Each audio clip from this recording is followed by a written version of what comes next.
She's just a disappointment, my mother said. Her voice was smooth, practiced, the way she charmed clients for decades. But she didn't know I was standing close enough to hear. I froze. Not because the words were new, she'd said them before, but because of who she said them to. Her biggest client, the man she'd been chasing for years, dangling contracts in front of, desperate to land. And when she thought she finally had him, that's when I made my move. Growing up, I believed my mother's approval was oxygen. She was the empire builder, the woman everyone feared and admired. I was the quiet shadow behind her, always reaching for her light, always failing. Not good enough, she'd snap at my school awards. Not polished enough when I presented ideas at family dinners. Not strong enough when I dared to dream out loud. Still, I stayed. Still, I tried. Until the day I realized she didn't just withhold love, she weaponized it. I saw it in the small betrayals. She'd forget to forward my proposals, then pitch them herself. She'd mention me to colleagues only as her mistake of a daughter. And at networking events, when eyes turned to me, she'd lean in, whisper, "Smile, don't talk." The last straw wasn't words, it was the silence. The way she didn't flinch when I cried.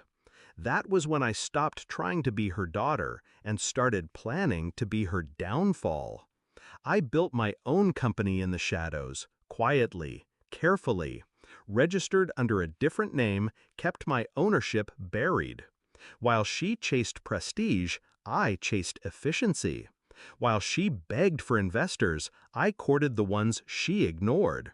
While she looked down on me, I was building a foundation under her feet, and she never noticed. Her arrogance was my camouflage. The moment of truth came faster than I expected. Her empire was crumbling. Debt, poor management, broken promises. She needed a miracle client to save her. And she thought she had him, her biggest client, the man whose signature could keep her relevant. I knew better, because he wasn't just her target, he was already mine. I arranged the meeting, a private jet waiting on the runway, a setting where every move would be amplified, every slip impossible to hide. She boarded, smug in her victory, champagne glass already in hand. Her client followed. He was calm, curious. Then came the line. That fatal, careless line. "She's just a disappointment." The words left her mouth like venom.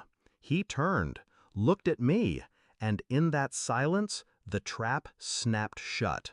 "Wait," he said slowly. His voice was heavy, deliberate. "This is your daughter's company?" The glass slipped from her hand, shattering against the jet's polished floor. Her face drained of color.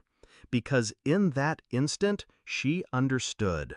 Not only had she insulted me, she had just confessed to the one man who already knew the truth that she didn't recognize the empire she was about to beg for was mine. I didn't gloat. I didn't need to. I just leaned back, calm, and spoke for the first time. Funny thing about disappointments, they build stronger foundations than anyone expects. The client smiled. He extended his hand. To me, not her, never her. And with that single gesture, her kingdom collapsed. Her voice cracked as she tried to recover. "She's lying. She's manipulating you. She doesn't." But desperation is ugly, and he could see it dripping off her in waves. Meanwhile, I didn't argue, didn't defend. I simply opened my folder, laid out the contracts, figures, partnerships she didn't know I had. Proof that while she starved me of approval, I had been feeding myself power. Every number on those pages was a nail in her coffin. She reached for the papers, but he pulled them back. His gaze never left mine. "You built this?" I nodded. Quiet, controlled. Her shoulders slumped. her empire, her pride, her illusions, shattered on the jet floor with her champagne glass. I didn't scream at her. I didn't need to. I let silence do what years of begging never could. She sat across from me, broken, forced to watch as the man she thought would save her instead chose me. It wasn't about money anymore. It was about power shifting in real time, and she couldn't stop it. I signed the contracts in front of her. The ink bled onto paper like a final verdict. Then I looked at her, direct, unflinching, and whispered just loud enough for her to hear, "Disappointment looks different from up here." The jet engines roared to life. She stared out the window, trembling, while I toasted with the client. I didn't offer her a glass. I didn't offer her anything. Because revenge isn't always fire. Sometimes it's ice. Controlled, silent, absolute. When we landed, I walked down those steps first. Not as her daughter, but as her replacement. And as the cameras flashed, I knew the truth. She had tried to erase me. Instead, she erased herself. Her glass shattered, her empire shattered, her illusion of control shattered.